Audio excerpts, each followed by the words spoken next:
We are live. Thank you, everybody, for joining us today.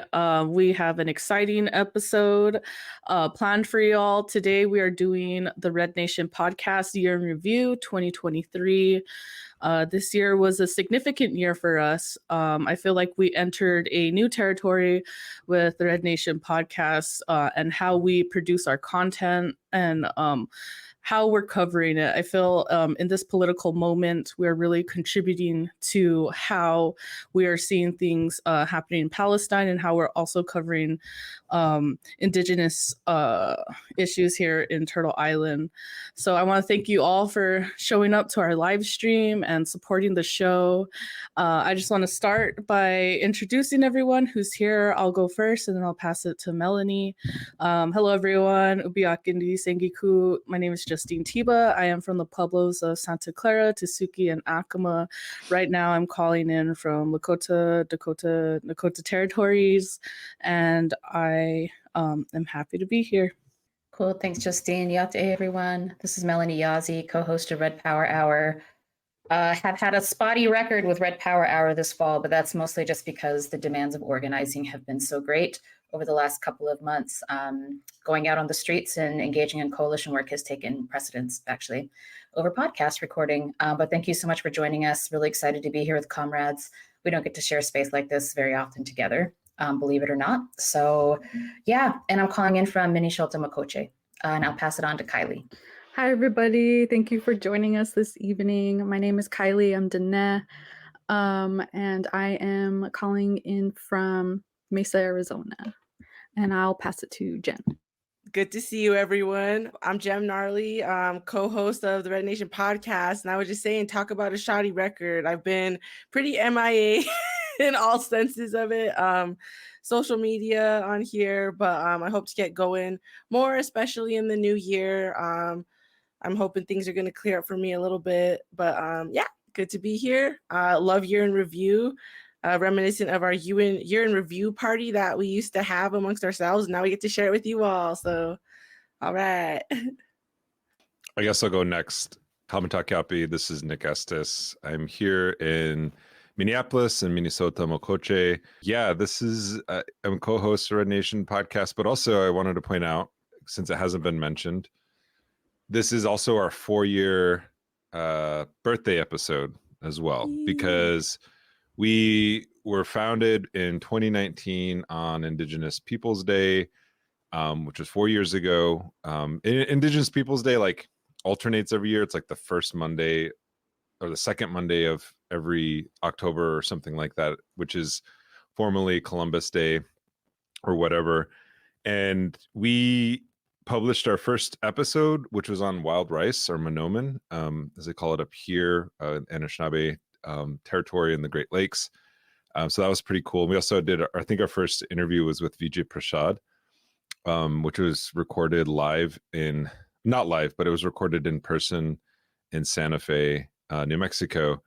And I used to actually just walk around with a Zoom recorder and just record people. And over the course of 4 years, we now use this online recording technology, which wasn't actually how we started. So it's kind of interesting how we're here. I think this is like a COVID artifact, but I'll turn it over to Kai. Apologies, everyone listening. Kyan is obviously in the lobby of the Radisson, and I think their Wi-Fi might be a little shoddy. Please bear with us. Somebody might be playing that grand piano a little too loud. How about now? Am I good? Yes, we got you. Yeah, it's pretty weird. It keeps going back to like muting itself. Yeah, I'm not in the best hotel right now, but thanks for introducing me, Nick. My name's Kyan. I'm usually behind the screen, but tonight I'm here in front with everyone. So I'll be adding a little bit of that behind the scenes perspective. So he actually lives in a mansion in the Hollywood Hills, if you can't tell by his background. Just for those Oh, now you are muted too, Justine. Yeah. Oh, darn. Okay. No, it's okay. We're warming up. We'll get there, everyone. Sorry. It's all right. We'll fix it in post. No, I was muted. That's so funny. Not to be that astro girly, but this is the Mercury retrograde pre-shadow period, so makes sense. I have no idea what you're talking about. I know. Anyway. Oh, I'm so sorry. Kylie, you didn't get a chance to introduce yourself. I was just going on, my bad. I did. I Oh, you did?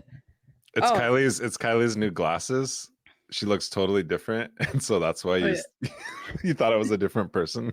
Anti-Kylie is in the house. I didn't recognize her when I got on. I was like, oh, But cool. So this is actually pretty much like the Red Nation podcast team. We're missing Elena, we're missing Ohikea, and Sina is in the room but off of the screen as a producer. And these are the folks in Red Media who are producing the Red Nation podcast. So thank you all for coming and hanging out with us. Like Nick was saying, this is not only our year in review episode, but also our birthday episode. We're 4 years old. Our first episodes were published on SoundCloud, and I was looking through it, looking at the memories of it all. This is when Nick was walking around with a Zoom recorder, and I'm just really happy to see where we come today. Like I said, this is published by Red Media. We are a press and media project by and for Indigenous people. The Red Nation podcast isn't our only podcast. We also have a Kuskala podcast, Red Surgeons. We also did work with the El Sheti Shankoin Writers Society, and we haven't done much of that this year, but in the past we have done a podcast with them. And am I missing any of our podcasts? We have a collaboration with the Little Earth podcast, which should be publishing its first episode, I think, in a couple weeks. It kind of got pushed back with everything that was the intensification of the genocide in Palestine. Kind of pushed back a lot of things, but that'll be coming out hopefully sometime soon. And that's a really wonderful episode. Awesome. Looking forward to it.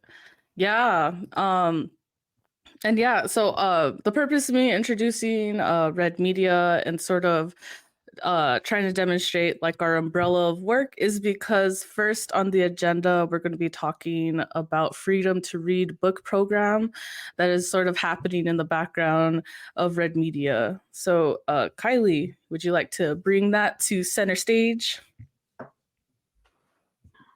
Sure. Thank you so much, Justine. Okay, so I forgot to say in my introduction that I'm the program director of Red Media, and I also run the Freedom to Read program. So Freedom to Read is Red Media's free book program. We distribute books to Native and non-Native communities that may otherwise be inaccessible. And so by supplying free books to both Native and non-Native communities, we hope to promote Native history, politics, creativity, and intelligence while combating erasure and romanticization of Indigenous people. Although we do give priority to Native communities just to ensure that they have access to the stories that they want to read. And so many of our book titles include works written by Native authors and authors from oppressed communities. And with that, we just believe that braiding Native struggle with global movements and liberation efforts is essential to our liberation under US occupation. And Freedom to Read, it operates entirely on book and monetary donations. Let's see, this year, or I guess before this, I was sort of going over all of the donations that we have received so far. And it's been so amazing to see the support we've gotten in just the short amount of time we've been operating. And we've been able to distribute a little over 1,300 books with various titles to various places. So we've distributed books to Navajo Nation Library, Santa Clara Library, also just like community centers and organizations that provide resources for Native people. So like in Dayung, in Minneapolis, and Battered Families and Gallup. And then just like various schools. We've donated to NACA in New Mexico. And so we've been able to do all of that with everyone's support. And so just want to continue to invite people to support Native communities through Freedom to Read. And we also have a collaboration with Massive Bookshop. And we also set up a book wish list on their website, which you can visit at massivebookshop.com.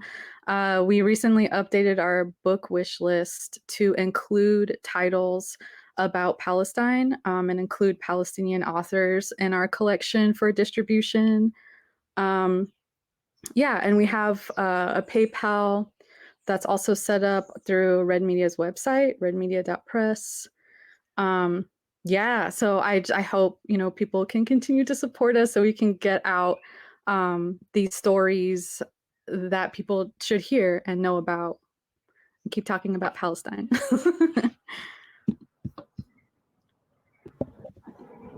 Thank you, Kylie.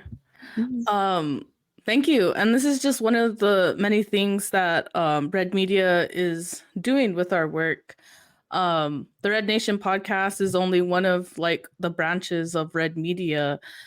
So please support us as we move forward in our work. And actually, I'm going to move to Kai to talk a little bit about what he does for Red Media and for the Red Nation podcast, and what kind of thoughts he has about this year. Hey, thanks for that, Justine. Thanks for that, Kylie, for the Freedom to Read program. I always thought that was a pretty cool program when you started it and started to build upon it. I also forgot in my introduction to talk about I'm the editor / producer for Red Media. I kind of handle doing the clips, a little bit promotion, things of that nature. So I think from my perspective of the growth of the podcast, of Red Media, I usually sit through the episodes, I listen to them, trying to find some good content to share with you folks. But I think something I wanted to highlight for this year in review is just, I wanted to say, I think an area that we really grew was, how can I say this? Our in the field type of reporting has really improved, in my opinion. And it's always kind of fun to, when Justine or Nick or Melanie, when they're ever out in the field and they get some good media, they record media or they gather media, I always love to see it because it's it gives me the opportunity to highlight the work in a different way. I do love sitting and listening to the interviews, but when I'm able to get those type of clips, the footage, the audio, it's always fun trying to make it creative, trying to get it out there. So I think that's what I wanted to highlight specifically. We kind of really becoming a legit field reporting, kind of bringing you the breaking news, getting out in there. So that's always kind of fun. And I think, of course, that's always thanks to the support we get from everyone that becomes a Patreon member, they do donations, or even just listening to the podcast, But I think with that, I would say, I hope more people subscribe to our Patreon, just because, the more and more we get out there, I think we're going to need better cameras, better audio recording equipment. Right now, we got a few things, but I think if we keep growing like we are, we're definitely going to be in need of some better equipment. So please donate, please subscribe, Plus, the more subscriptions we have, the more support we have, we can bring you even more content, documentaries. We can probably bring you some more short form, fun things. So that's all. Thanks everyone for tuning in. Yeah, thanks. That's a good segue into the next section, Kai. But before I give this fundraising pitch, I just want to talk a little bit about Red Media and the Red Nation podcast. Red Nation podcast, as Justine pointed out, started off with with a Zoom recorder. I think I actually gave that Zoom recorder to Jennifer, who's on the call, Jen Marley. But I've had that Zoom recorder for actually over like 10 years. It's like I can't remember what it is, an H1N1 Zoom or something like that, or maybe that's a virus. I can't remember. But anyways, I used to just go to academic conferences, or I would be traveling and I would just sit down with people. We did one on Lakota foods with the Iron Clouds, which I thought was also really cool. We didn't do like a video, which would have been cool to see how they process like Lakota foods and things like that. And then over the course of the COVID-19 pandemic, we had to switch to online streaming platforms, which it's a little bit different, but it also kind of changed how we do things in terms of like we have to set up interviews with people and invite people onto the show.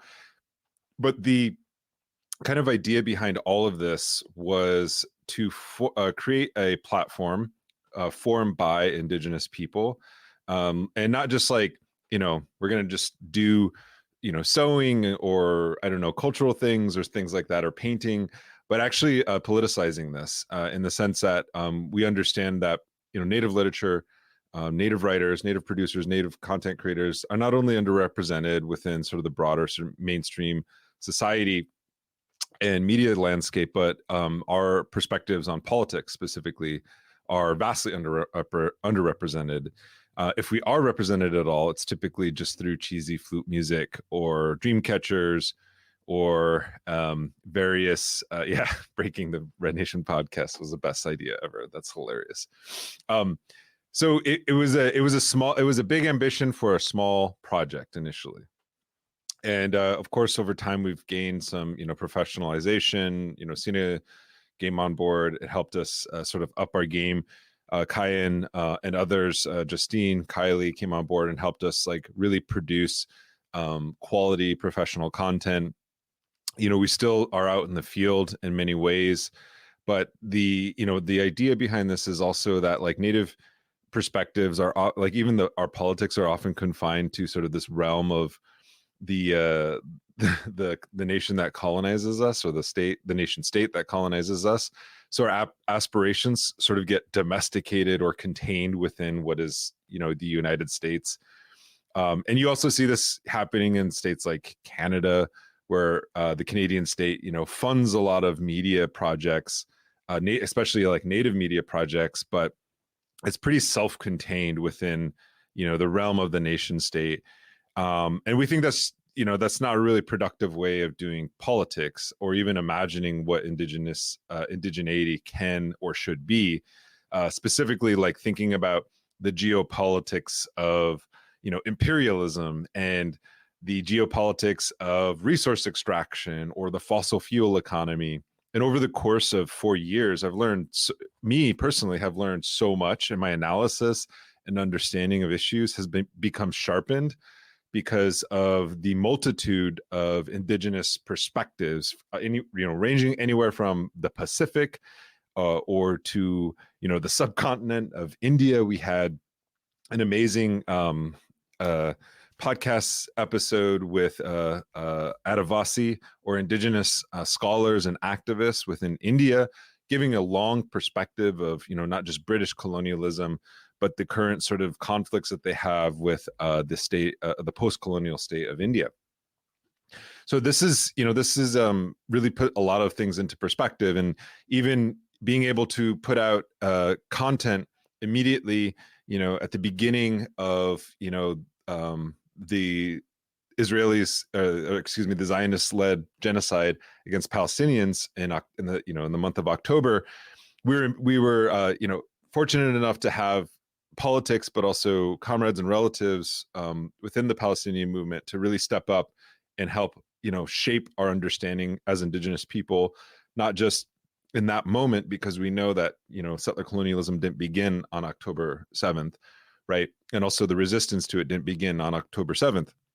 So that was incredibly important to contextualize it, because a lot of people, when I'm out in the world, I call them Patreons in the wild. When I'm out in the world, random people will come up. They're not random, but listeners of the show will come up and be like, hey, I listened to the podcast. So I now carry around with me a bunch of stickers in my pockets. Sometimes I wash them in my jeans and they stick to my jeans, they stick to my coats, because I think it's really amazing to see people, out in the wild, out in the real world, and to hear their stories about why they listen to the podcast. I have a Palestinian colleague, comrade of mine, like wrote me several, personal notes over email, talking about how the podcast really was a way to process not only what's happening in Palestine right now, but how to think about it in her position as somebody a Palestinian who lives in the United States, right? And is looking for a decolonial, anti-colonial future in relation to the indigenous peoples of this land. So that was really powerful, for me. And I really appreciate when people do write these things. I try to read them. When you write messages to us in the Patreon or to our email accounts, we do try to read them because it is important. This is a community that we're building, and it sounds so cheesy, and I really hate like entrepreneurial talk. I think it's total bullshit, garbage. I think the worst thing that I ever want to be, never call me an innovator. If I do that, just like line me up against the wall, because that's just capitalist bullshit. Like, we're actually trying to create a political project, right? Where we're in relation and in conversation with people all over the world and thinking about that the struggle of American Indian, indigenous people in the context of North America isn't just some sort of isolated parochial sort of vision of justice or vision of history or vision of politics, but it's connected to this broader sort of network. And that's not, I don't think that's, innovative. That's just really building on this long tradition of, indigenous resistance that we've had over the years. But all of this sounds maybe really cool, and it sounds like I'm just like tooting my own horn over here, but all of this is only possible because we have Patreon subscribers. This is a key element, not just of the Red Nation podcast, but of Red Media itself. We do community outreach beyond just a podcast. So for example, for the last, for the month, the part of the month of September and into October, I was going to the Little Earth United Tribes, which is the only Section 8 housing, urban Native housing unit in the United States, and working with Native youth to develop a podcast or ideas for podcast episodes. And some of them, it was a lot of experimentation. Some of them came out to be really wonderful oral history podcast episodes. Others were just sort of for fun. Like, so for example, they wanted to do a scary stories episode. My dad happened to be in town, and he told scary stories on the podcast, and it was just really funny. We had debates about who was, Freddy versus Jason versus Michael Myers. It was just fun, fun conversations. But then we did, I shouldn't say we, because I didn't do this. The Little Earth podcasters did oral history with Little Earth elders and, community activists, and just discussing the way that Little Earth, was a product of the Red Power movement and was a product of struggle. And it helped these young people see in themselves, oh, we're a continuation of this, long line of resistance, just as an urban Native community here in the city. And so I just want to point that out, that that connection is only possible because we have Patreon subscribers.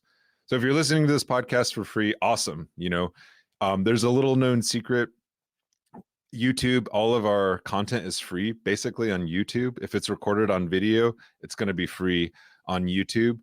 Some of our audio content is put behind a paywall, but I think the vast majority of it is put out to the public eventually. But it's only possible to pay, people like Kai, we have Kiari, we have Justine, we have Sina, we have Kylie, who are all employees of Red Media. This is their bread and butter. I'm a volunteer in terms of I do this out of, the love of the work and the love of our people. But I just want to put that out there. If you're not a Patreon subscriber, please consider doing it. We don't get massive grants from major foundations. We don't get, millions and millions of dollars. We don't even have an operating budget that even comes close to $1 million. We do this for the love of the movement. We'll do it even if we don't get paid, if we don't have this revenue stream, but it sure helps. It sure helps to give, to pay people what they're worth, in terms of the work that they put into. And so if you ever feel like, there's something that moved you about the podcast, please consider, donating. If you teach this in your class, think of you have students buy books all the time, and they pay these university presses, who just price gouge everyone, $30 a book. And if you're teaching one of our podcasts in class, maybe consider, buying a subscription, just because it helps us. It goes a long ways. $2 goes a long ways. And even if you're just sharing it for free, that also goes a long ways, because the most important thing isn't just getting people to subscribe. The most important thing is actually changing this world, right? And I think with our recent interventions within the conversation around Palestine from an indigenous perspective, we can see the net result in terms of shifting the conversation within the indigenous, within Indian country and within indigenous communities. There was sort of a hesitancy at the beginning of, October to really weigh in, right? And we have to cut through the propaganda. We have to cut through the racism. We have to cut through the constant targeting and defamation and degradation of indigenous people here in Turtle Island. But yet we have an important voice. We have an important perspective when it comes to the question of settler colonialism and decolonization. And this is our moment, to show up for Palestinian relatives and to make those connections clear that there is a viable alternative, to this current nightmare that we're in. And that, that begins with, not just listening to a podcast, but that begins with going out into the streets, joining people and struggle, going to these things. And I think that's what we've been, all of us on this, as part of Red Media, as part of the Red Nation podcast and the Red Nation, that's what we've been doing. We really throw our heart into all this. And so I just want to say thank you to everyone who supported us over the last 4 years. We're going to have more content, more struggle. And I'm just excited to see what this podcast will look like in, 4 years from now.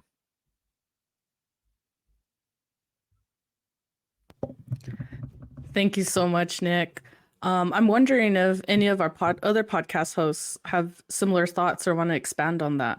Jen or Melanie?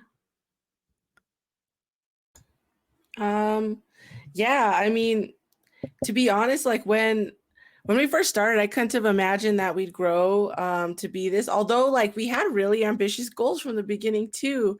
And we're seeing a lot of them just already come to fruition really quickly.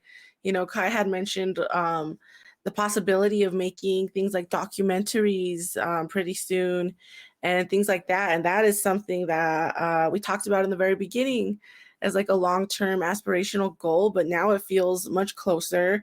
And I think producing content like that is just, it's so important right now in this particular moment. Like Nick was saying, when Native people see a position put out and, from an indigenous perspective on Palestine, it gives them permission to take a side, right, to stand with Palestine, because so many, unfortunately, Native people, are either bought into Zionist propaganda or, they fear what might happen when you stand with Palestine, just as, having presence, having a voice, having this media, gives people permission to resist in all types of ways, or just, educate themselves, or, feel more comfortable developing their politics. I think that's so important right now.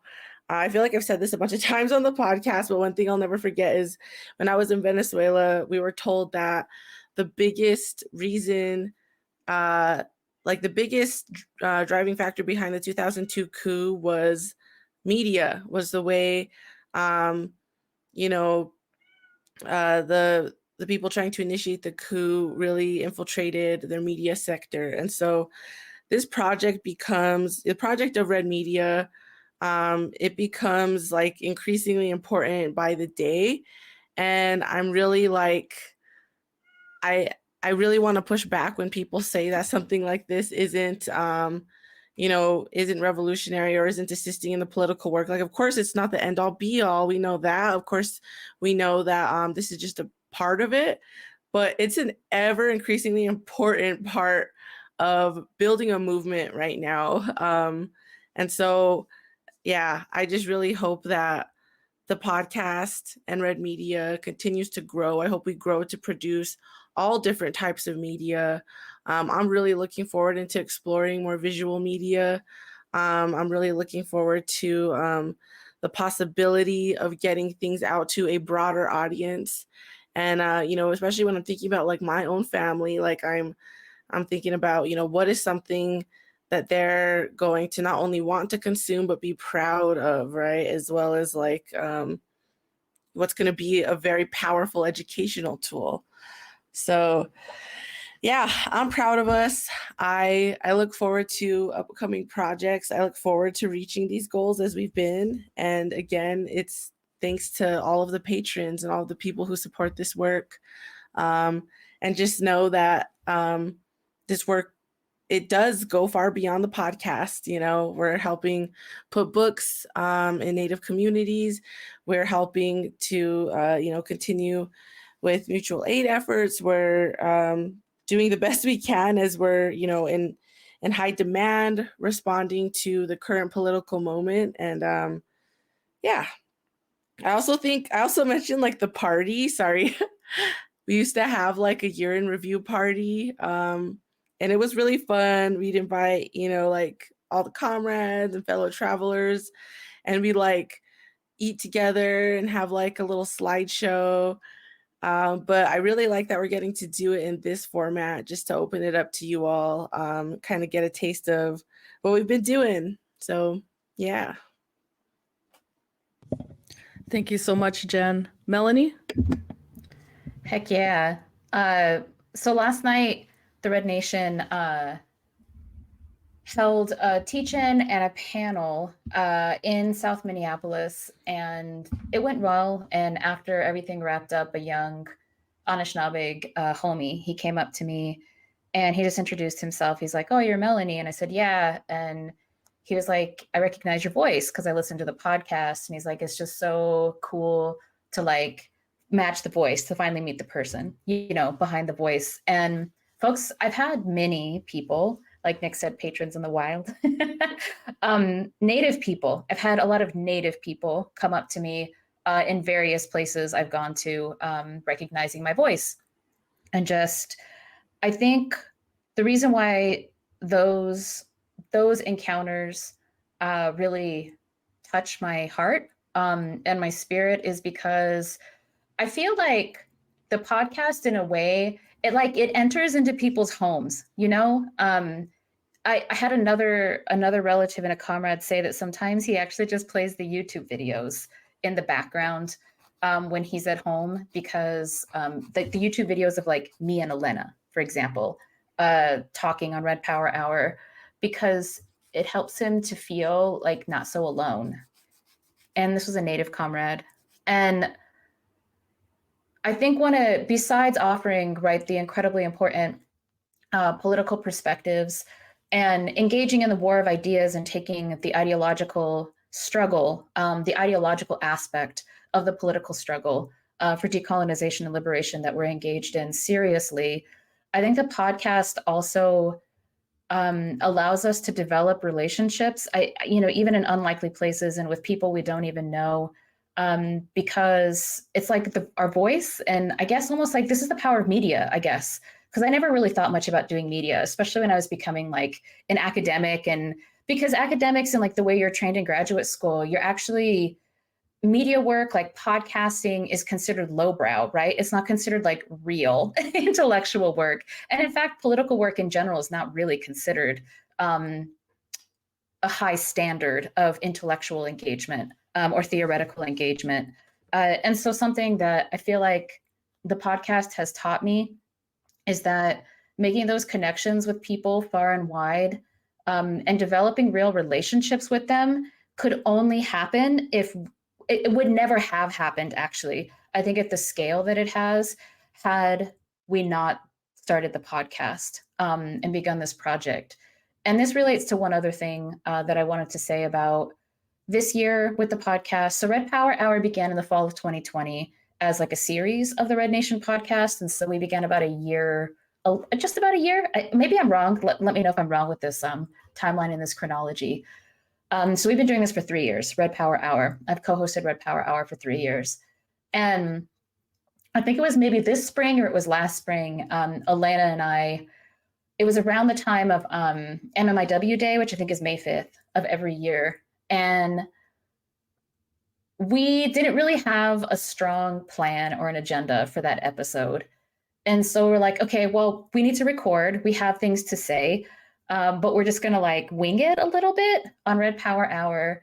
And I think in the middle of the conversation, the live conversation as we were recording that episode, we dubbed it like Native Woman Freestyle Hour. And so the series is called Red Power Hour, but like the vibe, I think a lot of times on Red Power Hour is the Native Woman Freestyle. And the reason why I'm bringing this up is I think this relates to like developing relationships with people and making new relatives that you maybe wouldn't be able to otherwise had we not had the podcast. That, you know, the podcast is actually for me as a Native woman, for me as an academically trained intellectual, it has been such like a lifesaver for me to be able to sit on the mic with other like down ass Native comrades, especially women. You know, every other week I get to do this and to just speak my mind freely, unapologetically, and without being mediated. And you know what we do on the podcast that is also really important is that no one tells us what to say. You know, we don't have to write a grant and be beholden to the people who fund us, who might limit or censor what we can say. You know, there's no like peer review process that some sort of like academic institution or some academic publisher gets to throw at us to tell us that what we're doing, you know, doesn't meet their standard. We create our own standard. And I think it's a very high standard actually in Red Media and with the podcast. And I feel like this is why Native listeners of the podcast come up to me, because the space and like the relationship that's created through the podcasts as we like speak, you know, we speak at you and we show up on YouTube. If you watch the YouTube videos every week, it is a space that's like just purely Native, I guess, for lack of a better way of saying it. And there's just no bullshit. There's no pandering to anything and anyone. We can just be like unapologetically ourselves as Native leftists, as Native feminists, you know, as Native women, with all of the humor and the imperfection, but also, you know, like the refusal to, again, just to pander to the settler quibbles, either within kind of intellectual or media or journalism work, or even in like the field of political struggle. And from what I can tell, first of all, that means a lot to me. That means a great deal to me to be able to have the opportunity to do this. I really look forward to it, even when I'm really tired.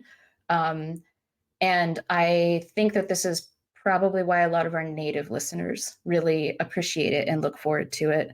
Because it just allows you, it's like you just get to have just like a down ass conversation amongst Native people, which rarely happens, especially in public. And by creating the podcast, we essentially created a whole public of like unmediated Native discussions and unapologetic Native discussions. And like, where do you get that? Especially from a leftist perspective, where do you get that? You don't get that anywhere, because as Nick said, like Native people are hyper marginalized. And honestly, living in Minnesota has really helped me to understand how little respect people have for Native people. And like people don't listen to Native people. And I think a lot of the time, like people, and I mean even other leftists, non-Native leftists, they don't listen, they don't respect Native people. And they certainly don't like see us as leaders, you know? There's a lot of lip service to it, but I don't really see it in action. And so, yeah, we're just not taken seriously.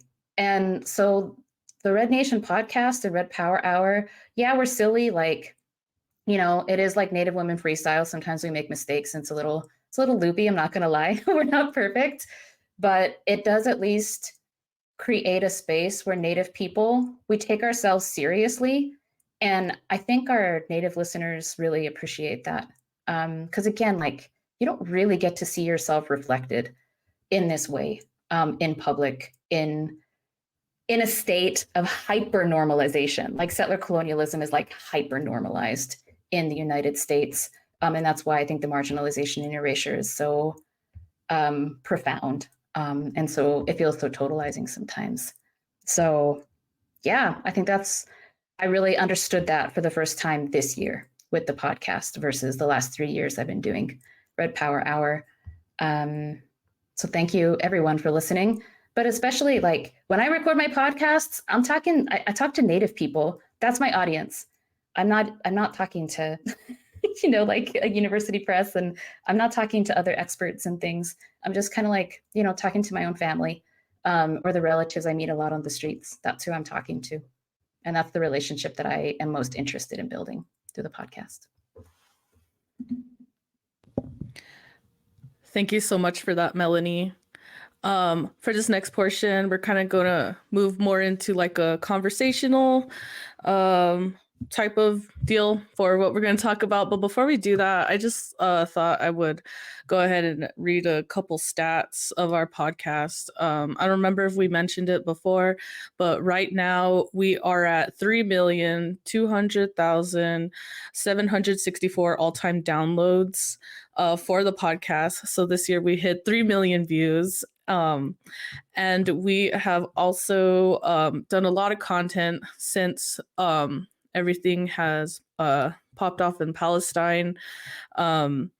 Since October 9th, we have published pretty much almost entirely Palestinian-centered episodes with, starting on October 9th, we published You Ain't a Leftist If You Haven't Left Yet with Muhammad Al-Kurd.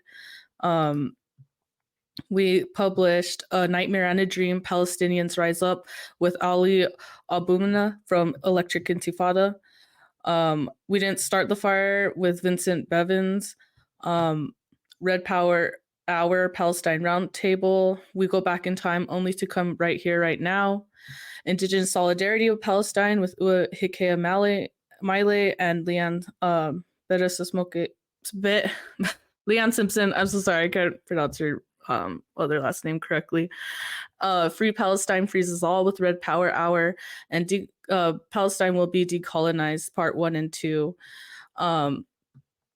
And for our top 10 episodes, we have starting at number 10, ex-FBI agent breaks down the silence on Leonard Peltier and COINTELPRO with Colleen Rowley. Number 9 is MK Ultra and the kidnapping of Native children with Mohawk mothers. Number 8 is the coup in Peru with Johanna. Number 7 is If I Were President with Cornel West. Number 6, What Oppenheimer Left Out with Beata and Tina Cordova. Number 5, Good Night, Pax Americana, Neoliberalism and the Decline of U.S. Empire. Number 4, Red Power Hour episode, Shit Ass White Liberals. Number 3, You Ain't a Leftist If You Haven't Left Yet with Muhammad Al-Kurd. Number 2, We Didn't Start the Fire with Vincent Bevins. And number 1 was A Nightmare and a Dream, Palestinians Rise Up with Ali Abumna with Electric Intifada. I have a quick anecdote about that. The Ali Abunima episode. My several of my tribal council members listened to that episode. Whoa, that's awesome. And they were like, well, it really breaks it down, you know. And actually, when I talked to Ali, he was he said that he was reluctant to speak to a lot of different places, but he's always, ever since I've known him, he's always made it clear that there needs to be, you know, more work done connecting, you know, with indigenous movements and people here. So I just wanted to add to that little anecdote. And also the Colleen Rowley thing, I completely forgot about that. There's been so much like wild stuff that's happened this year. Like if you asked me, I would have been like, oh yeah, we did that in 2022, not in 2023. So that's kind of a blast from the past. No, for real. That was a Red Nation podcast exclusive. Like, I didn't even realize that until I looked up the list a few minutes ago. The funniest thing that happened with that episode is that there was this ex-FBI agent. I can't remember his name. It's called a no parole Peltier or something like that. And he just he trolled that whole episode. He wrote like a post about it, and then he called into a talk show about it, as well as the Native America Calling show. And he was just so like irate. It was hilarious. It was really funny because it just shows you like how like we've changed the conversation on, you know, certain things. And I think, you know, there was some other stuff that happened this year. I don't know if we want to talk about some of that, but where our work actually did change national conversation on certain questions. I think Palestine was a big one. It's had a huge impact. A lot of people reach out to me personally, but also in the comments on our podcast episodes saying that this is like really informational and helps them sort of navigate the world, you know, as it is right now. But I don't know if anyone has any other like anecdotes from podcast episodes. Maybe Kai could talk about what goes viral on TikTok, because you're always like talking about that. I don't even know what's going on in TikTok. I'll be honest, right? I do not know what goes on half the time with social media. I'm just like shooting in the dark, and some things work, some other things don't, you know? But I think maybe what really works is what gets the people like heated, honestly. Sadly, you know, it's like social media. For one, I think the one thing that really put us on the map recently, it's not any of these episodes, unfortunately, but it was Melanie's speech from the march when we went to the National March in DC. Dang, that speech, Melanie, it got us kind of put us on the board again. I feel like we were waning a little bit, but I feel like it reestablished us in terms of like the podcast and getting our name out there again. It's like, I think right now it's like on TikTok, it's like 200 and maybe 30K views. Like, I don't know, and that's funny too. I guess this is an anecdote about that. I was going to with my cousin. She needed to get some stuff renewed for her. And we went to the Navajo Nation capital, and we're talking a little bit about what's going on in Palestine. She was asking questions about like the boycott of Starbucks and stuff. But she's like, yeah, I watched a video on TikTok about someone in DC. I was like, oh yeah. She showed it to me. I was like, oh yeah, that was the one I'm talking about. Like we were there. Like that's exactly who I was referring to. And because she was wondering why I went to DC and stuff like that. But for me, it was just pretty funny seeing, like, I had no like influence over her watching that, but just being out in the viral sphere, she like saw it, and I don't know, it was kind of like a little cool connection for me personally to see. So that's what I'll say about that. I have sort of a critique. It's not really a critique, but it's like one thing I don't like when people come up to me in the wild and tell me like about the podcast is like, I haven't caught up yet. And it's like, what's there to catch up on? Like, this isn't homework. You're making me nervous because I haven't even listened to like I've listened to almost all of them, but I haven't this isn't homework. Don't treat it like that. That's weird. Just listen when you can. It's cool. Like, and it's okay to maybe just listen to one episode. But if you're a freak and you want to listen to all of them, that's cool. But don't like beat yourself up about it. Like, you don't have to disclose that to me. Yeah, we're not monitoring. Yeah, no, I get that a lot too. And then sometimes I won't even know what they're talking about. And I'm like, Like, what? There's like automatic guilt, and I'm like, it's fine. yeah. I don't, yeah, that's silly. Out of the Not- loop. Not related to the podcast, but related to the speech, the DC speech that's making the rounds on TikTok. 2 weeks ago, so my class this fall is in Monday afternoons. So I just like I walk in the door of my classroom, and like my students are losing their minds. They're like screaming, and they're like, I was like, am I late? I was like, am I late? Because I always try to arrive 10 minutes early. And then all of a sudden I hear, like on their phone, my own voice, the speech. And they had just seen, someone had shared with one of them on TikTok. And then of course they all shared it together, the speech from DC. And they were like, you told us you went to DC, but you didn't tell us you spoke. Like I had betrayed them. Anyway, it was like it was an interesting moment where, I had not mentioned it. You know, I'm not out here trying to fangirl on myself. That's ridiculous. I don't do that ever. Certainly don't do that in the classroom. But my student who found it and then shared it with other people, it had been shared with them by like someone like really not even like in the movement or whatever. And they had just come upon it by like a third party. And then it just so happened that I'm the professor and they knew who I was. And so I think that's happening right now out in the TikTok sphere with that speech. But the speech is, I mean, again, the speech was written, I delivered it the best I possibly could, but that speech was written by all of us. And of course, again, my favorite line, one of my very favorite things I've ever been able to say in public, and certainly on a national stage in the heart of empire, was the fort is breached and the wagons are burning. I mean, I want to say it again. I'm going to say it every week until the end of time. It was one of the greatest pleasures of my life to say that on a national stage in Washington, D.C. Hell yeah. Honestly, what made it go viral is because that was the first video I posted after I rebranded the TikTok profile from Red Media to the Red Nation podcast.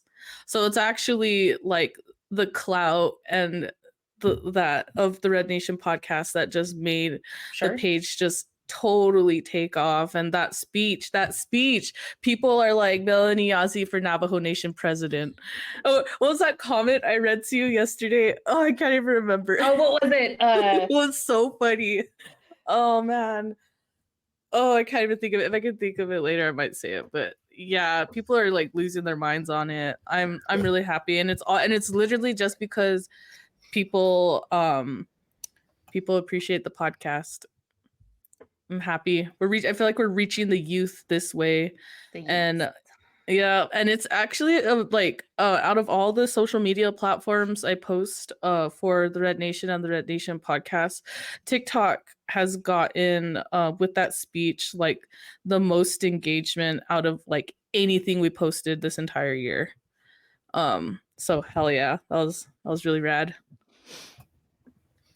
I thought it was pretty funny in that talking about TikTok again, in the search thing, like in the comments, it was like, who is Melanie Yazzie? So I just thought that was pretty funny. People are all looking you up.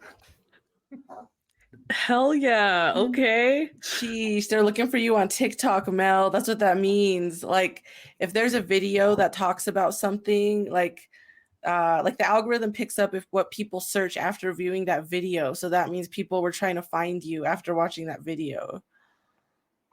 Wild. Are you telling me I need to create a TikTok account? No, you just need to be like shouting at hundreds of thousands of people all the time. More speeches. There's a lot of content of me saying a lot of those kinds of things on YouTube. You literally just have to look it up on YouTube. There's like an entire archive of me speaking that way on YouTube. over the last like 15 years. We'll get it on the platform. You know what's If, gonna happen? I bet, like, you know that, like, what's her name? That woman who gives like gold digging advice, and she made YouTube videos in the early 2000s, but now they're going viral because people are recording them from YouTube and putting them on TikTok. So she's a TikTok star, even though these videos are like 20 years old. That's gonna happen to you, Mel. You're gonna be a TikTok sensation, even though your presence is only on YouTube mostly, because people are gonna upload those videos and make them into TikToks.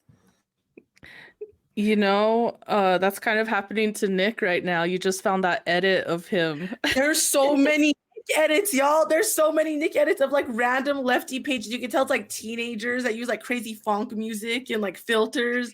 And it's like Nick speeches and like pictures of Nick and edits of Nick. And like, it's wild. Where did these things?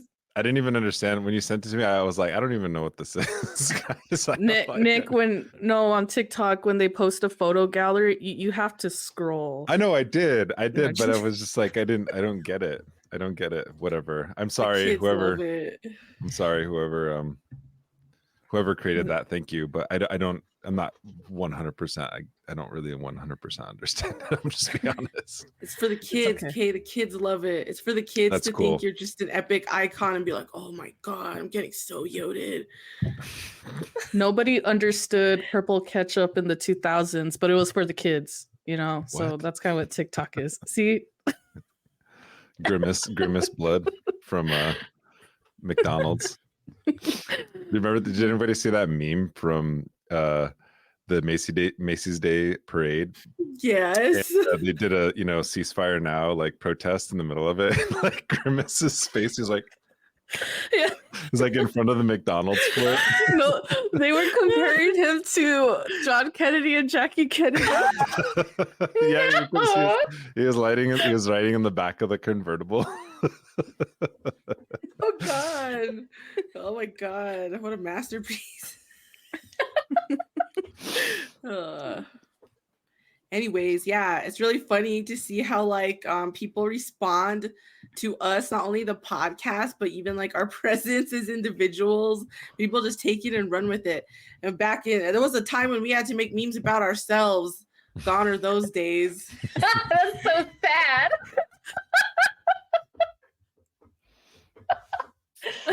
We didn't do that. Sometimes people will bring up an old meme that I made and tag me in it, and it's like it's supposed to be anonymous, but okay. It could get me in trouble today, but whatever.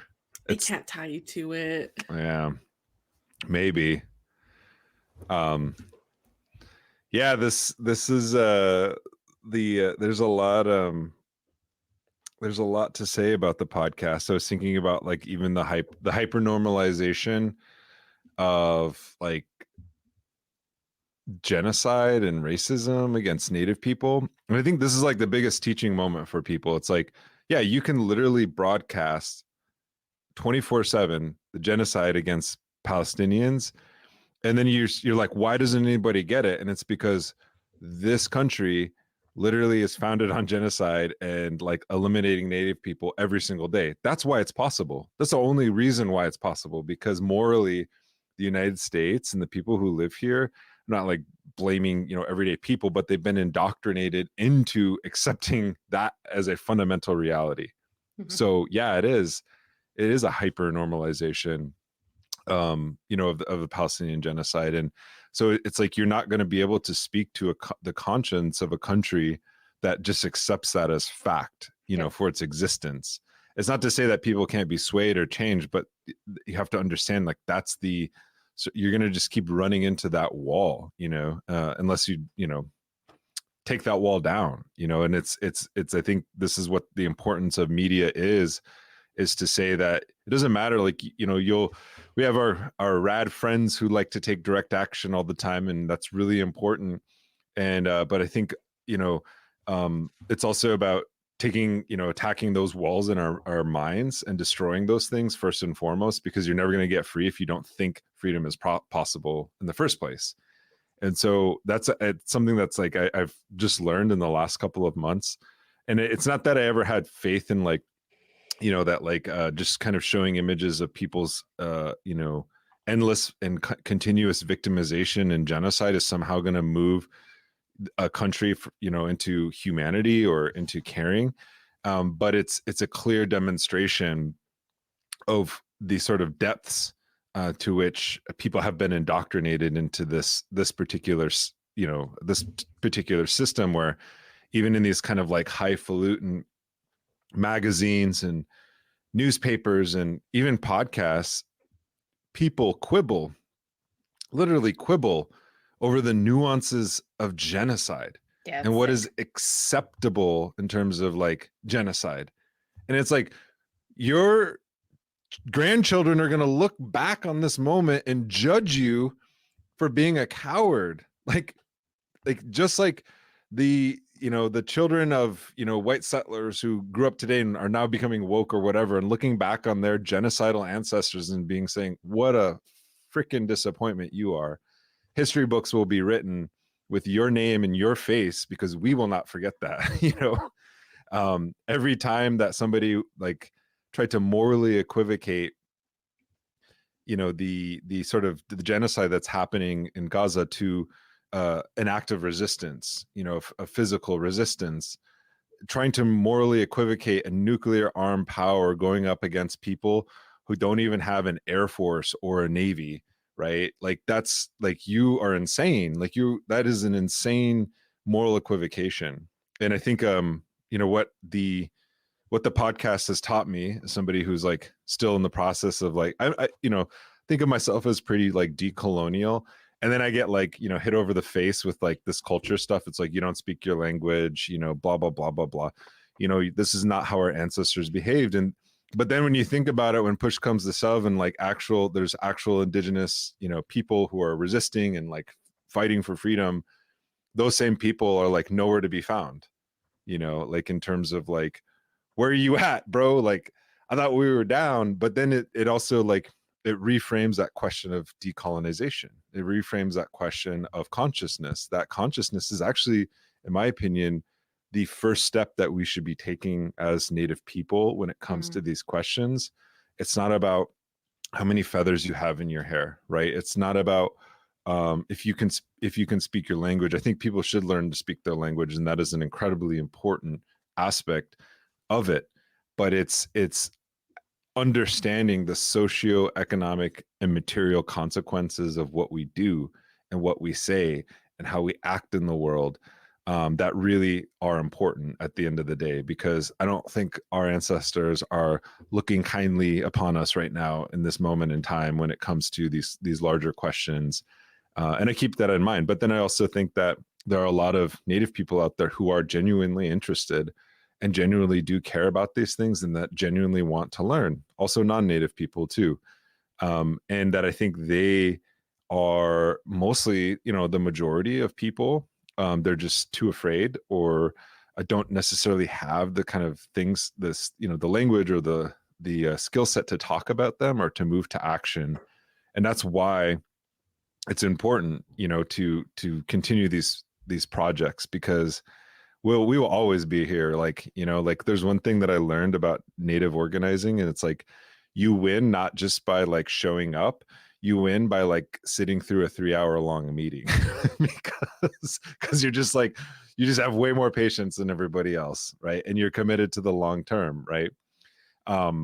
Anyways, I'm just like rambling now, but I feel like our project has not ended. You know, maybe one day there will be no need for the Red Nation podcast, but frankly, I don't see that happening in this moment in time. And like, I remember like growing up when we were, you know, young kids, and like thinking about what our ancestors did in sacrifice, and people would always talk about, I want to live in the glory days of, you know, like of Crazy Horse, of Tashunka Witko and Inkpaduta, our warrior societies. You know, I want to live in the days where our people are free.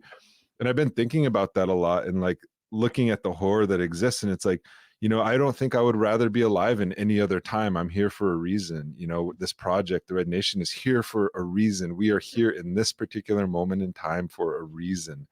I don't want to get like metaphysical or whatever, but I'm proud to live in this particular moment in time and it is my obligation and duty to, you know, be your you know, your dedicated reporter, or your, you know, that person in your ear talking, or on your, you know, laptop when you're just playing YouTube in the background, and helping, you know, push towards something that'll change, because this is it. We're in a transition moment, you know, in history, and I don't think I'd be alive. I'd rather be alive in any moment than now, right?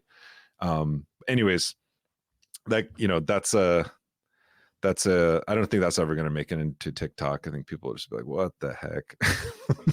This guy's a boomer. Well, you said something. Wait, is my mic on? Yeah, you said something last night at the event, Nick, about. Oh, I wrote it down. Hold on a second. It was actually a really good quote about why people in the U.S. struggle so much with kind of having an unequivocal stance on Palestine, and it's because of the way Native people are treated here. And I was thinking, you know, when people talk about settler colonialism and the colonization of Palestine and Israeli settler colonialism, they use the language of normalization. But they don't really use that here to talk about US settler colonialism. And I think it is because also this is relates to something you said, Justine, on a podcast episode several weeks ago. The one like where we go back in time only to come to find ourselves here in this moment. That in fact, it's because partly because of like the longer stretch of time, the way that settler colonialism has existed for a longer period of time. I would say in Turtle Island, that we are in a state of hyper normalization of settler colonialism here, where it's people think it is so settled that it's just a fact, like you said, and that there's just like these gradations of genocide that then are just like administered and then also enshrined within like the everyday practices of US citizenship. And when we wrote Red Nation Rising about border towns, that part of the reason why we thought, I mean, the Red Nation came out of the struggle for liberation and reservation border towns. And what reservation border towns teach us is that yes, you can look at like the slow violence or like the gradations of genocide. And there's been a great deal of academic attention to this kind of aspect of colonial violence that Native people experience in Turtle Island. But there is still like an ongoing war against Native people, against Native land. There's an ongoing war to destroy and to defame Native nations. And border towns are those are sites in which that contestation and that war and that struggle is very alive, is hyper violent and very much happening. And I would say in some ways, like border towns are spaces that are not hyper normalized when it comes to settler colonialism in the US. Naming a street after, misspelling a street name, or like calling the state of Minnesota, right, stealing Dakota language to name a state, a settler state called Minnesota. That is a type of hyper normalization that then people here, for example, mostly settler populations like internalize that. And then they just accept that that's fact and that like colonization is over and that Native people are conquered. But I think Indigenous resistance, but then also the work and the fact that the Red Nation has been born out of border town struggles shows us that, you know, state violence against Native people, especially in a settler society, is still very much open war against Native people. This is why the violence, and this is how we explain why violence is so extreme in border towns. And so I guess what I'm saying is that there's no excuse in the United States for people to pretend like colonialism is so hyper normalized that like we can't imagine a world without it, or that they filter their very understanding of what's happening in Palestine through this. It's like a slumber that everyone is like, oh, well, colonialism, well, it just happens, you know, or they don't see that it is still contested by Native people. Or they willfully ignore that, especially here in Minnesota. This place is really intense that way. Liberalism is like worms in your brain in this place, much more so, I would say, than in the Southwest, where violence against Native people is like standard and very public and very open. And so they read Palestine through their own anti-Indianism. That's what you said. it is acceptable, or it is like common sense to hate Palestinians in the United States, because it is also acceptable and it is common sense to hate Native people in the United States. And so another comrade of ours who helped us put the event on last night, he said something. He had been reading Red Nation Rising. We had a conversation like earlier this fall, and this was right after October 7th. And he was like, reading Red Nation Rising, he's like, the way you write about settler identity and settler ontology, and you really condemn, you like deconstruct it, you condemn it, and you indict settler ontology in Red Nation Rising. He's like, it's so instructive for how we understand, the settler colonial project of Israeli nationalism as well, and what's happening in Palestine. And so I've just been like thinking about that all fall. I haven't had a chance to talk about it on the podcast. But I think not only do Native people, like you said, need to like denormalize settler colonialism, but I would say that like people in the US also need to denormalize settler colonialism in their minds. And one of the things we need to do is to like thoroughly dismantle settler ontology, period. Because that seems to be a lot of the problem. And it's not just like the right-wing militia, like hate crime, white supremacist people that you see in border towns a lot who really, really hate Native people. It's like liberals for sure, who have that. And somehow like, because of the way that liberalism work, it kind of hides things from you, or you like hide things from yourself. And you have to almost like discover like your racism, because liberalism has taught you, that it's like acceptable to act a certain way, or that like you can be nice, but then just in public, but then be racist behind closed doors. You get what I'm saying? And so there's also that's going on. And of course, like those of us who are in the United States, the more work that we do here, the better off everyone around the world is going to be, because the US just preys on the entire world because of its imperial character. But yeah, I don't know what got me on that. Just thoughts I have in my brain. Well, maybe we should talk about things that we like want to do. I know that Jen and I, before all this stuff happened, wanted to do a podcast or an episode or some episodes on like New Age spirituality, and like I watch Healing from I subscribe to Healing from Healing on Instagram. It cracks me up for a variety of reasons, but there's been this like new push to, it kind of gets to what you're talking about, Melanie. There's been this like new push to like decolonize like psychotherapy, or what do they call it? Gosh, I'm messing this up. Psychedelic therapy, like with mushrooms and everything. But the whole psychedelic industry is actually deeply colonial. It stems from, people going to like Mexico and, exploiting indigenous communities who were using psilocybin mushrooms as a sacrament. Encountered this in Bolivia with Vivi Camacho.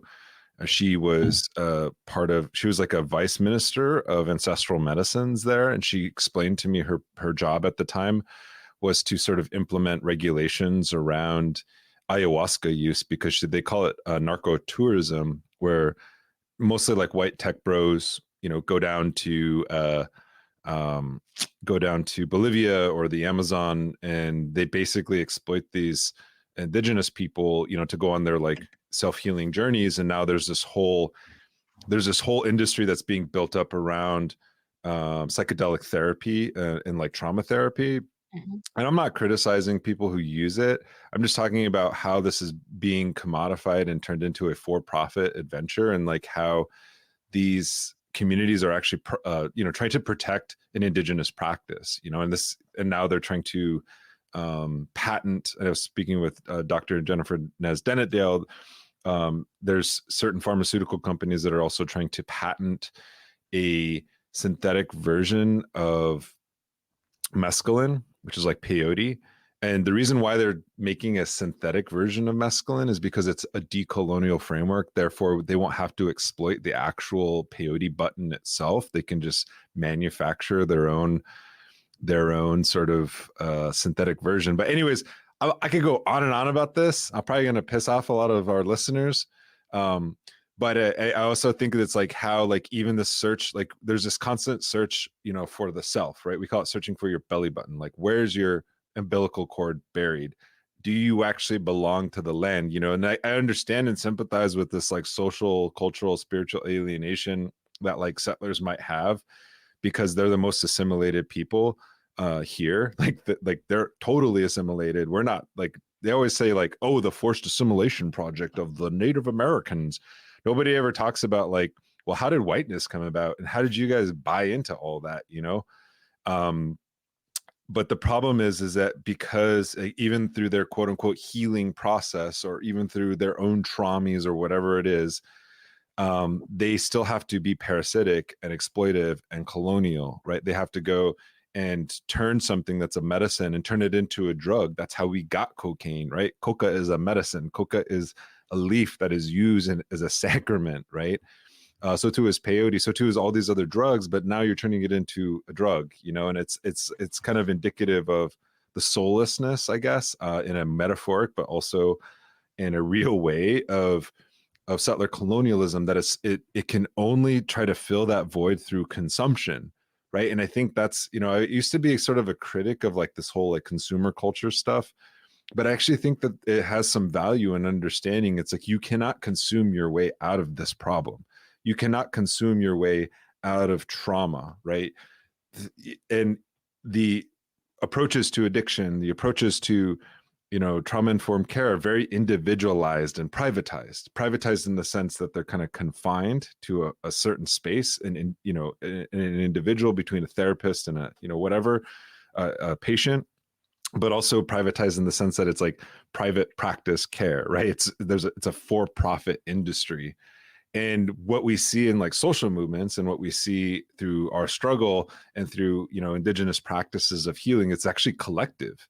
And there is no value in that in terms of a capitalist or consumer culture, right? But there is a value in terms of collective struggle and collective healing. But what we're seeing now is like even some very smart and, you know, smart people are like turning toward this as like a quick fix. It's almost like a techno fix. They call it like the drug fix of like trauma. It's like somehow if you just take this drug and you go on this trip, then you're going to be like magically healed, instead of being like, how did that get us our land back? You know, like how did that make you, you know, how did that stop like all these things from happening? Sure, it might, you know, it might have like helped you realize as an individual this or that thing, but at what expense? You know, at whose expense? Anyways, I've been in some conversations with people and about this. I've been thinking a lot about it because there is this, you know, with the kind of like fascist right wing in the United States, there's this kind of like QAnon stuff that's kind of moved in that realm, but I also see it seeping into the like left and progressive circles, because you go to other social movements in the global South and they're like singing, and like culture is very central to who they are. Like there's singing, there's dancing, there's, you know, even in the way we organize, we pray, we have ceremonies, there's songs that we sing. But you go to like a secular left event and it's like soulless. It's like people are like, Robert's Rules of Order is their religion or something. You know, it's hard to connect. Yeah. And it doesn't. And what I think is really fascinating, even about the Palestinian protests that I've been to, is that they hold like prayer. And like it's like this is how people are engaging, right? It's a politics of prayer and like connection to something like deeper. And I don't know, like anyway, I could ramble on and on about this, but it's something that I've been thinking about, because in this moment in time, it's like, it's not that I'm asking people to like, you have to have a religion, but this is a conversation that Cornel West and I were having, and you know, it's like there has to be something more, right, than just Robert's Rules of Order, you know, or whatever it is. And it can't just be a parasitic globbing on or extraction of like drugs, of, you know, alcohol or whatever it is. there has to be something more substantive to people. And I want to do like a series of podcast episodes on this, because I just know a lot of people who are very critical of the commodification and the for-profit kind of pushes in indigenous healing circles and for indigenous medicines. We absolutely should still have that series, Nick. Like, there's a lot of people and things and subjects that come to mind. Literally, Yoded. We could make it a revival of Yoded. Can I just say this real quick? There are major efforts in like over 20 states to legalize peyote that are aligned with this like psychedelic liberalism or whatever it is that you're talking about, Nick. This is like this is a major issue. This is a major issue for Native people. Yeah, I mean, it's related to so much too. Like, not only like the drugification of medicines, medicines going extinct, but also, just looking at how drug culture targets the most vulnerable, right? What have the impacts of drugs been in our communities historically? And now, like in a place like New Mexico, we're seeing big old raves, hippie raves coming, and they're trashing our sacred mountains. And tribes feel like they don't have a say, or like they're struggling to have a voice in all of this happening. We're seeing the encouragement of tribes getting involved in the drug industry via recreational cannabis. We're seeing like it's a lot, and it relates to a lot more than just like the drug industry itself and the drugification of medicines themselves. Like the domino effect is just going to be devastating, and it's going to be framed as progressive, and it's going to be appealing to people, maybe even appealing to tribes, right? Like it's very, very it's very deeply disturbing. And I feel like that's the conversation that urgently needs to be had. And I think devoting a little mini series to that is going to be well worth it. Heck yeah, coming soon. Noted. Also, I'd watch it. the SAG-AFTRA strike is over. And so we're gonna do more content on TV and film again with Red Power Hour. We're gonna do more reviews. Patrons have asked us to review Killers of the Flower Moon. I have to watch it first. No, it's all right. Sorry. It's okay. Yeah. It's okay. Everyone, Okay. every Native review I've heard of it have like just hated that movie. So you're probably just gonna listen to us like rant about it. Do any of you want to be on this episode? Have any of you watched this movie? Justine, you did. Yeah, I watched it with my partner. We both hated it, and we were in a room full of white people, and like at the ending scene, you just know it's the end scene, and and like before the credits even rolled, we just like stood up and walked out. Like, and I asked him, I was like, how do you think all those white people felt like watching? Because we're like kind of in the front where the rail is. And I was like, how do you think all those white people felt like watching the only Native people in the room like stand up and walk out? Like they like until that moment, they were probably like so full of themselves for going to learn about history and like, oh, how tragic. Oh, but I'm educated now. Like, I don't know. That's what I imagined like people who watch that kind of shit are. I'll be so real. I feel like a lot of white people, specifically white men, went to see that in hopes of seeing some sexual violence. I think they went for that. No, no, you're absolutely right, because the director Sorkese or whoever, that's like his whole deal. I don't know. As we gonna call him Sorkese. Sorkese, or who the fuck? I'm sorry, excuse me. Let's call him Meatball Martin. Yeah. Crazy. It's like one of the most famous directors of all time, and you're like, "What's that?" I don't even. It doesn't matter. know. It doesn't matter. He's a boomer. Yeah. It's like yeah, cool. Like we have these great Native actors and actresses, and that's awesome. But like, why is this the story that comes out, and why is this the thing that we, and I'll be honest, like this is my only critique of Res Dogs. After the suicide thing, I couldn't watch that show. Like it was hard for me to watch it because I was like, what's, it's like it's all about that, and it's like I don't like, I was like, that's my life. I don't like, that's not something I'd like. I don't want to live, it's not entertaining for me. So like, why would I go see Flowers of the Killer Moon? Flowers of the Killer Moon? Is that Killers I of always the get it Flower- wrong. Whatever. What? Why would I go see Flowers that of the Killer Moon. when I know what's gonna happen? It's like I'm immersed in like genocide and death, like for everything, and then you have people come up to and like, hey, did you see that really effed up thing? Do you want to go? It's like, why would I want to go? Like, I don't want to go see that. Like, I'm just like chilling like a cucumber over here. Like, I don't want, like, I'll go see like some crappy film, But now also because of the letter, the pro-genocide letter that was issued by a lot of famous Hollywood types, there's a lot of things I'm not going to watch anymore. Like, Yeah. it's like Slim done. pickings. I'm done. Slim I pickings out here. can't do it. Jordan Yeah. Peele canceled. Canceled. Taika. Cancelled. Canceled. He should have been canceled a long time ago for reasons I won't even bring up. But Coming yeah. soon on Red Power Hour. Canceled. Yeah, so there's speaking of like good things, Dead Pioneers is a punk band, a native punk band. It's a Justine, great name. Justine posted them. Shout out to Dead Pioneers. If you don't know who they are, Google them, look them up. They're actually pretty cool. We should have them on the show. We should have them write a theme song. That would be sweet. Should be called. Yeah, Wagon I got him. Burgers. I got him in our DMs. I Sick. told them I would follow up with them at the first half of December. Big fan right now. Jen put us onto that.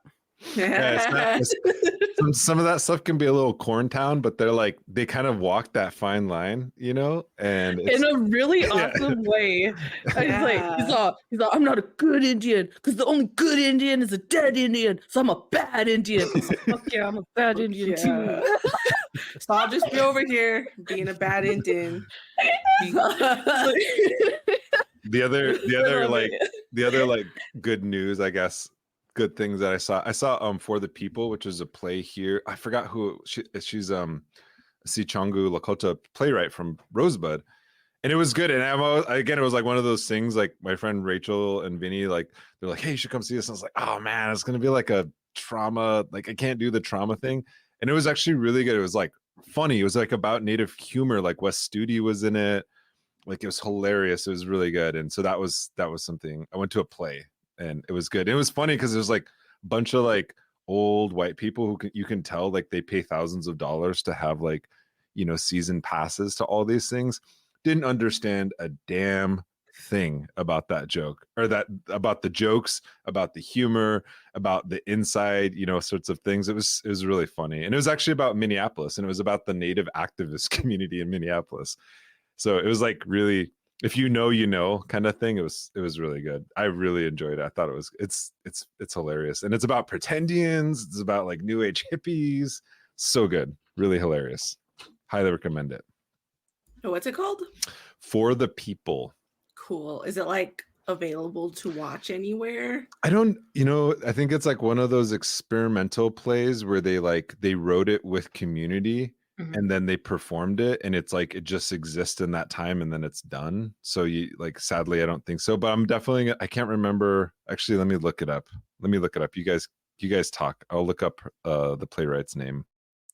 If we're talking about theater, I kind of want to see Bear Grease. Not gonna lie. Elena loved it. Mhm. You saw Bear Grease. We could do a review on the podcast. I saw that there's going to be a show sometime somewhere up here. I don't know. We'll find it. So I, it's by Ty Defoe and Larissa Fasthorse. That's what it is, and it's I think it's still playing at the no, it's not, but it was at the Guthrie here. Very cool. I guess the kids are talking about Fry Bread Face and Me right now. Just came out on Netflix. Have any of you seen that? I watched it a couple of nights ago. I haven't seen it. Is it cute? It's cute. Okay. Don't want It's to like- spoil it. It's hokey. It's like, I don't know. It's good, but sometimes I just wish that like the production quality for native films was better. You get what I'm saying? Like sometimes like there's like an over hokiness to it, especially with culture stuff and like humor, that it's a little heavy-handed. It's a little heavy-handed. And I don't know. I wish people would just be Noted. like normal. Native actors would act normal, like normal native people when they are acting as native people. That's Oh instead of man, like, do you understand what I'm saying? It's kind of like the Smoke Signals kind of vibe a little bit. Just It really feels a little retro. exaggerating the resiness or what? Yeah, or like just exaggerating like being native, which is Mm. strange because they're like actually native, and so they don't need to do that. They're not like acting like they're native. Anyway, it's like I don't know, but it's cute. natives playing Yeah. native. Natives playing natives, natives playing natives. I'm That's what guilty I of see a this. lot. Oh, and Yeah. yeah. Yeah, no, I haven't I haven't seen it. I haven't watched it yet, but no, I kind of heard like criticisms of what you're talking about, Melanie. Pretty much I think people summed it up as like TikTok acting doesn't really like translate to like kind of like larger acting, like some like it doesn't really like translate very well in all cases, and this might be one of them, like that cultural like heavy-handed playing the native accent and stuff like that. So again, not my criticism, just what I've heard. That's really bad if they're comparing it to how natives act on TikTok. That shit is so embarrassing. And like white people really follow them like, oh, this guy, he has so much information to share. I'm like, fuck that guy. But okay. Fun fact: Justine is in that movie. I'm just saying. Also, Justine. I mean, I may have called you out when I did my I shit the scathing bed. review of Dark I Winds shit the season bed. 1. Mhm, But I Justine shit the is bed. also in Dark Winds. What happened? Just my bare presence in the media a bit. Shame. No, I'm just kidding. No, Justine is like in one episode. There's one scene in Dark Winds. I forget. They're coming out of a teepee in like a peyote or something. And Justine's like the woman who opens the teepee flap, and is like carrying water, like some sort of fucking basket or something away. And I just knew. I was like, that's Justine. Justine loves Tony Hillerman. Hey, I never said that. What an opportunist. What an opportunist. I don't know. It was a weird time in my life. I was like, I'm gonna go be a background actor. I'm in Fry Bread Face and Me. Yeah, I was with Melanie and Demetrius, and Dee was all, wait, which scene? And he like fast forwarded to the rodeo scene, and I'm on it for like a solid, Solid. good, yeah, like solid few. The camera like seconds. follows Justine in the background. Justine's walking off. And I didn't even recognize you with your cowgirl hair. She's all yoded out. Yeah, no, I was wearing fake turquoise jewelry, a cowboy hat that was too small for my head, and yeah, no regrets though. There are like several Red Nation people who have been in a lot of these movies as Dee's extras. gonna be in Resball. Melissa Ooh, So, we'll see how that turns out. Yeah, Melissa's in Melissa's everything. been in like Longmire. Sam Gardape, like Sam OG Gardape. Red Nation person from back in the day. oh yeah. He's in stuff. Yeah. Manhattan. The Outer Limit. Is that a new movie? Outer Space, Outer Limit, Outer Outer Range. Outer Range. We went to go Yellowstone. see if we could Think find maybe me in some- it. They cut me out. Man, So these aren't podcast episode ideas. I just I don't even want to broach the subject about Buffy St. Marie documentary. I we should- always knew. it yeah. I don't even want to get into that, but I Then just why'd you bring it up? because it was like it's been a while, and I just wanted to create a little bit of controversy, well, spice it's it like up a bit. I just feel like it's just funny because like everything was going down with Palestine. It's like, oh, by the way, Buffy's fake, and then it just like floated off everyone's. I mean, Yeah, I was like, irrelevant, but it's not. but Well, also like I just have. You know what actually did it for me? This is what did it for me. Trump's skincare routine is the exact same as Buffy Exactly. St. Marie.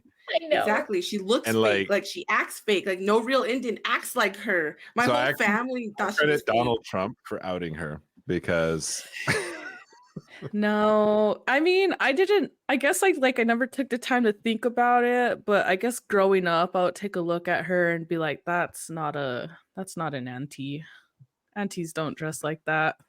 I always thought she sang a little bit strange for me. Like it was like it's like you're kind of like laying a little too like Corntown, like like because if you look at like contemporaries of hers of that time period, like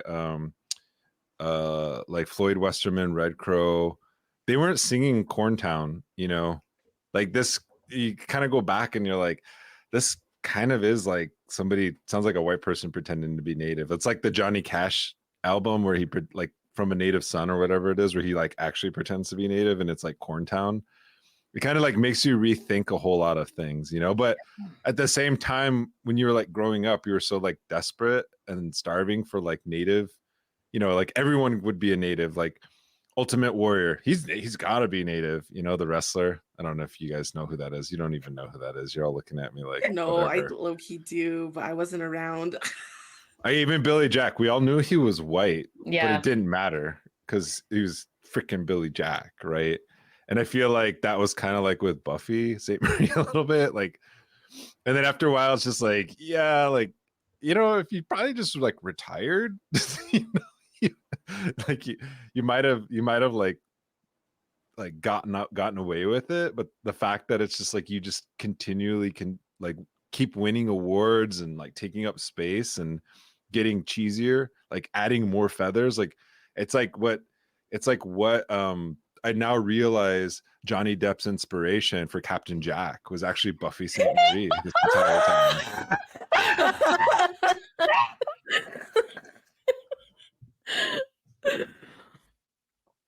Fox. Dead. That's Facts. brutal. You heard it here on the Red Nation podcast. Breaking. Breaking. Make a little headliner. Okay. All right. Buffy St. Marie. Jack Sparrow inspired by Buffy St. Buffy Marie. St. Marie. I mean, it's also just like, I don't know. I think the Buffy thing like highlights something that I always say when we bring up pretenders, but I find it really, really hard to have sympathy for people who are shocked when someone who acts like a pretendant, who acts a fool, is outed as a pretendant. I'm like, I just, if it's someone who's going to get roasted on by my family, if it's somebody that's going to get called corny by the people in my community, it's very obvious. It's very obvious. Yeah. Talk about like acting native, like exaggerating. That's I kind of always thought that about Buffy St. Marie. I was never really a fan. People who are But like really- identity obsessed. Just hokey. It's just real. It's just hokey. I always thought it was hokey. TBH. I think the biggest thing in Canada was the fact that she's actually an American white woman. They care about her there. She like won awards that were specifically for Canadians, not just like native Ew. Canadians. And the fact that she's just like Not she even was, like- Canadian. yeah, I think that's also what upset a lot of people. Whatever, doesn't matter to me. I gotta get going, comrades. This has been a fun 4-year birthday party. I feel like we should have like cake or something, I wish we could eat together. or like pizza, some like green chili pizza. I miss it. How Everyone about we was- all DoorDash something at the same time? And then we eat it on screen. This is Except now a for Kylie. mukbang channel. Kylie and Kai can't DoorDash. It's like I know. they have mutton dash down there. It comes in on sheep. Yeah. I have like a 4 candle that I can light, but I don't have anything to put it on. Let me see. 4. You just got around a 4 candle. No, it's for my 42nd birthday. That just happened. Oh I yeah! got Happy 4 to birthday, 2, Mel! but now we got Oh the my 4. god! Happy Woo! birthday! Happy birthday, Mel! But I can Wait. light the 4 candle for these purposes. I can repurpose the candle, the 4 of the 42. I just don't have nothing to put it on. That's the problem. Your birthday was last week, huh? Was it the 28th? 29th? 26. Hell yeah. Happy belated, Mel. It's Sagittarius season. For Sure those of you is. who don't know, half of the Red Nation is straight Sagittarius.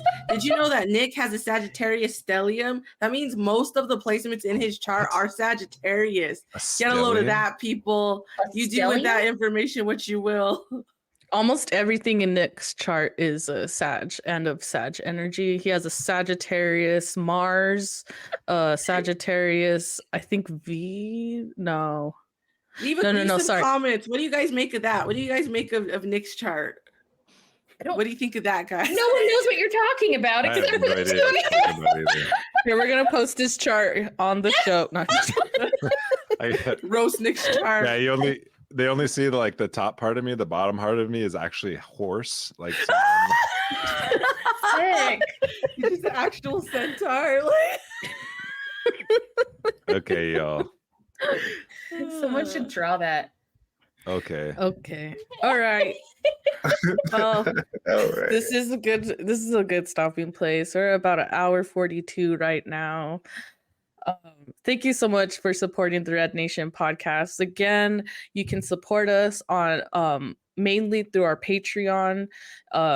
If you go to the Red Media Patreon, home of the Red Nation podcast, you'll find us there. You can subscribe for as low as $2 a month, and on there, and there are other tiers too. You don't have to stop at $2. We have a tier that's high as $10,000 a month. $10,000. Leonardo DiCaprio. And you can really sustain our Scorsese. organization, our work. Yeah.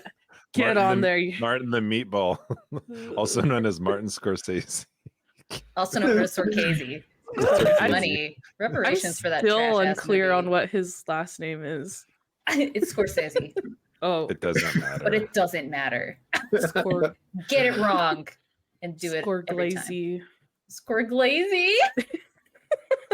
Spangle. Seriously though, but we need to build out the press too, and we need coins to do that. So We need to purchase a continuous supply of books for Kylie and Freedom to Read.